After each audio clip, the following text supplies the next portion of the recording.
गोली मारकर हत्या कर दी गई। बदमाश व्यापारी के पास मौजूद 30 लाख रुपए लूटकर भाग गए। वारदात की जानकारी मिलने पर पुलिस मौके पर पहुंची और गंभीर घायल व्यापारी की इलाज के दौरान अस्पताल में मौत हो गई। वारदात के बाद पूरे शहर में नाकाबंदी करवाई गई। वहीं प्रत्यक्षदर्शियों की माने तो तीनों बदमाश नकाब बांधकर आए थे। बिना नंबर की नई स्प्लेंडर बाइक पर सवार होकर ये तीनों बदमाश आए थे, जिन्होंने दिन दहाड़े एक व्यापारी की गोली मारकर हत्या कर दी। 30 लाख रुपए जो व्यापारी के पास मौजूद थे बैग में, वो छीनकर फरार हो गए। जैसे तैसे व्यापारी को अस्पताल पहुंचाया गया, जहां इलाज के दौरान ने गोली लगने से दम तोड़ दिया। उसके बाद पूरे शहर की नाकाबंदी करवाई गई और बदमाशों की तलाश जारी है। ये लगभग 1 बजे के आसपास कोटक बैंक में मंडी के एक व्यापारी सत्यनारायण जी खंडेलवाल, फर्म राधेश्याम सत्यनारायण जी से मालिक थे। उन्होंने बैंक से 30 लाख रुपए निकाले।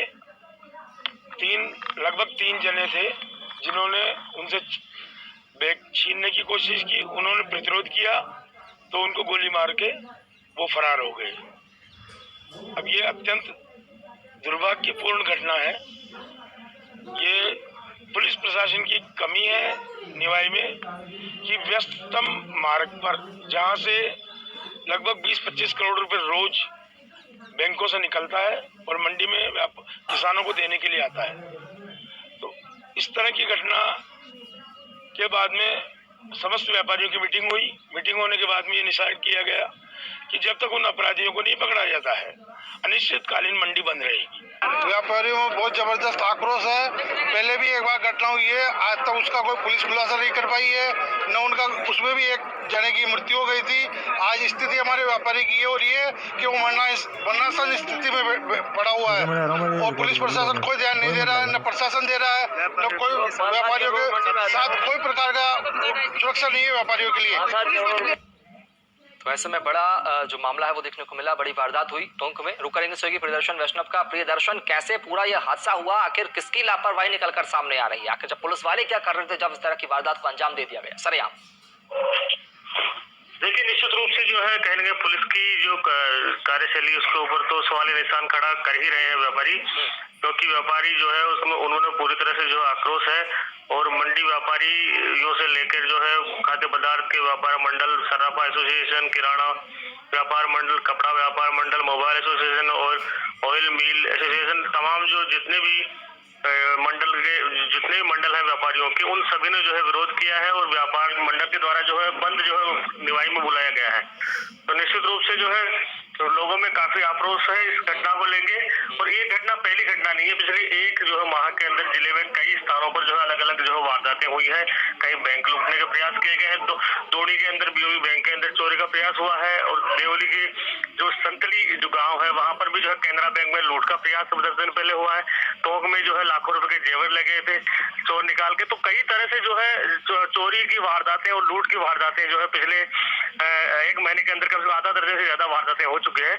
लेकिन पुलिस का जो रवैया है वो कहीं ना कहीं ढुलमुल रहा है। एक भी वारदात का खुलासा अभी तक नहीं हो पाया है। जी प्रियदर्शन, जिस इलाके में ये हादसा हुआ, जिस इलाके में वारदात को अंजाम दिया गया, वो शहर का सबसे व्यस्तम इलाका जैसा कि रिपोर्ट में बताया गया है, लोग भी कह रहे हैं। लेकिन उसके बावजूद इस तरह की वारदात को अंजाम दिया जाना पुलिस की नाक के नीचे, पुलिस के सामने कितना बड़ा सवाल खड़ा करता पुलिस के कार्यशैली पर। उसके अलावा जब इतने व्यस्तम इलाके की मॉनिटरिंग लगातार सीसीटीवी से की जाती है, तो उसके बावजूद भी अब तक पुलिस के हाथों बदमाशों के कोई सबूत नहीं लगे। दूसरा बड़ा सवाल ये भी खड़ा होता है।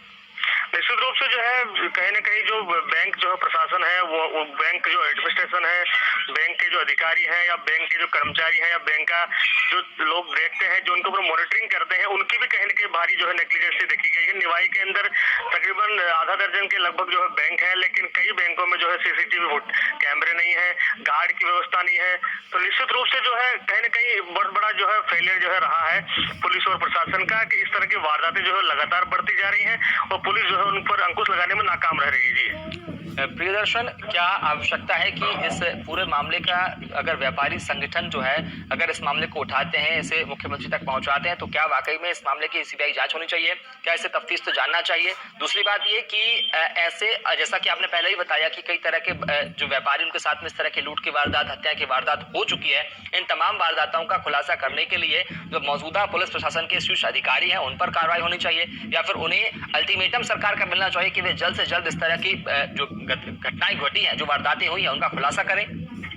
निश्चित रूप से जो है पुलिस का जो रवैया है उसको लेकर जो है कहीं ना कहीं पुलिस के अधिकारी हैं उनको कहीं ना कहीं उनसे सवाल जो है पूछा जाना चाहिए सरकार की ओर से, उनसे सवाल जवाब किया जाना चाहिए कि आपके क्षेत्र में इतनी जो वारदातें क्यों बढ़ी है। क्योंकि पिछले 1 महीने की जो है घटनाएं अगर हम देखें तो जिले के अंदर अलग अलग जगहों के ऊपर लूट की, चोरी की वारदातें जिस तरह से बढ़ी है और जिस तरह से क्राइम का ग्राफ बढ़ा है, चाहे वो अवैध बजरी माफिया हो, लूट माफिया, लूट करने वाली जो है चोरी की वारदातें हो, तो इस तरह का जो मामले जो निकल के सामने आए हैं उनको लेकर जो है कहीं न कहीं जो है पुलिस के द्वारा भी जो है बार बार ये प्रयास तो किया जाता है कि उनको रोकने का प्रयास किया, लेकिन पुलिस जो है उन्हें रोकने में जो है नाकाम रही है। जी चलिए, बहुत शुक्रिया प्रियदर्शन। लेकिन पुलिस तो रोकने में नाकाम रही है, लेकिन व्यापारियों की जान लगातार जाती जा रही है, उन पर हमले रुकने का नाम नहीं ले रहे हैं। आगे बढ़ेंगे। हनुमानगढ़